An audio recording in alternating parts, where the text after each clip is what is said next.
And next up, we have Grim Beginnings, the Ashen Plane book number 1 in the LitRPG series, written by Maxwell Farmer. It is 311 pages, $2.99. It is available on Kindle Unlimited. And here's the author's description. 25-year-old janitor turned professional gamer John is so good at the latest virtual reality fantasy game that he attracts the attention of an imprisoned undead magical beast while competing in the Kingdoms and Valor World Championship. Murdered in his gaming chair and summoned to another world full of magic and wonder, John is given a choice: inherit the beast's power and work to free it, or die. Accepting the undead creature's power and a second chance at life, John is given a new name, Grim. As a new man with the ability to use death magic, Grim sets off on the Ashen Plane to fulfill his quest.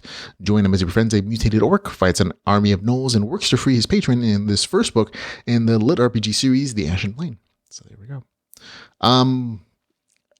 This is kind of a theme for the week. It seems like a lot of hard beginnings to get into, and this one is unfortunately one of the harder ones.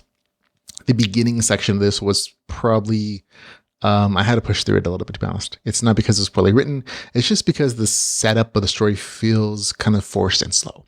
The first bit, the first bit of the story doesn't actually feel like literary. It feels like a fantasy story because it's this setup for the story world where there's a battle with the gods, and the main god in our story loses, but he sees a chance for a long-term play.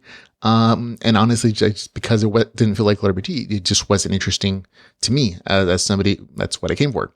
And I honestly, at this point, I read the first little second, like, oh, this isn't really super interesting to me. And I put it down for a couple weeks. I put the book down and I came back to it later. And only after I kind of just pushed past that part, I was like, okay, I'll give this another shot and we'll see how this goes. And the story gets a little bit better when the main character setting is his character in the game. It's a little bit dry still because it's a lot of crunchy stuff, like character races, abilities, classes, all that good stuff, which if you're into that, great. But they came off a little bit dry compared to, the rest of the story. But once the main character gets into the game world, the storytelling improves because, again, the main character has someone to talk to. You get a little bit more world development. But even within that first section in the game world, the storyline felt a little forced. And this is mostly by comparison because you can tell that there was always kind of the plan to have the main character have a companion, get this orc companion that he's given, which is described in the novel description. So it's not a spoiler. His ready acceptance of this user of dark magic and soul magic kind of conflicts a little bit with the eventually revealed orc taboos against that kind of stuff. So I was like, oh, it felt a little bit forced to me, in other words. And a lot of the beginning portion of this novel, up until like maybe 34% of the story, felt a little bit forced. And that's just because there's a lot of stuff that's being set up here that you can tell is being set up, and it's being pushed in a certain direction of like, oh, he gets a companion, he's getting these quest lines for a series quest line, and also for like just this story quest line.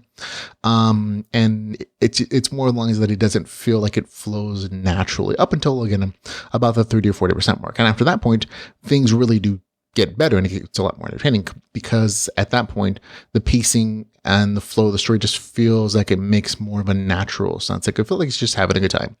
And that's kind of the thing I really enjoyed with the story the most, is that when it wasn't trying to force the particular plotline, it was entertaining because the author got a chance to tell a little more background story history about this orc race that the main character is involved in. That's where he finds himself. And also like more world building there, and also just like this natural history and flow of adventure and action and friendship and all that good stuff in the storyline, of course, the quest and everything. And that was probably the part I liked the most. Unfortunately, that's a smaller section of the novel. A lot of the story just kind of felt like stuff I've already read before, like just like general adventuring, questing. Not all of it having to do with the plot, of course, but also some of it's just like, oh, I've read stories with this particular dungeon or adventure and whatever the case is. The things that are a little bit different about the story that aren't in others is the main character's class and the secondary character's class. Again, the main character again kind of has this magic heavy armor user kind of combination, which in my brain automatically feels conflicting, but the author pushes it out there, and it kind of works for the story. But on the whole, the story is kind of just like, okay, it's not bad. It's not super amazing, but it's kind of okayish. Again, there are a couple places where it's like, oh, that was a good section, or that was a good adventure, or that was some good world building there. But I think for me, I had a harder time just kind of recovering from that beginning section of it. And it's kind of hard to come back from that, for me at least. So while overall, I think I had a good time, it wasn't super amazing, but it wasn't bad either. It's just like, oh, okay, this is a good, solid storytelling, good writing. There are some good pieces, but a lot of the adventuring and monster killing and quests felt a little standard. So for me, it's a score of 7.2 out of 10. That's, again, not a bad score. I had a good time with it overall. It just wasn't like really good. It's just okay. So that's Grim Beginnings, the Ashen Plane book number 1, with the score of 7.2 out of 10.